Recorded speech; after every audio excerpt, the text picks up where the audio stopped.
l'affaire Pygmalion, après 12 heures d'interrogatoire, j'ai été lavé de tout soupçon de connivence avec ces dirigeants qui ont été, eux, mis en examen là-dessus.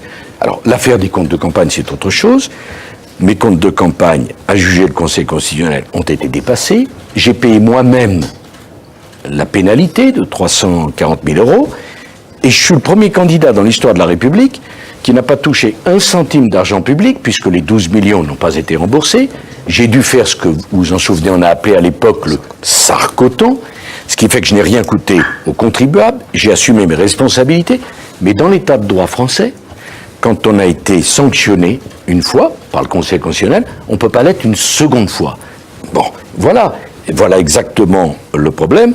En ce qui me concerne, puisque Bruno Le Maire avait demandé que chaque candidat produise son casier judiciaire, après 35 ans de vie politique, mon casier judiciaire est vierge, et le nombre de non-lieux que j'accumule est assez impressionnant. Malgré tout, est-ce qu'on peut se lancer dans une campagne avec 2 mises en examen, dont une, on vient tout juste d'en parler, peut quand même aboutir à un renvoi dans le tribunal correctionnel? Comment on gère ça pendant une campagne? Pardon, tant qu'on n'est pas condamné, on est présumé innocent. J'ai fait l'objet de nombreuses enquêtes, vous le savez. La campagne de 2012 s'est déroulée tout entière sur l'affaire Bettencourt. J'ai obtenu un non-lieu. Monsieur Woerth, une relaxe.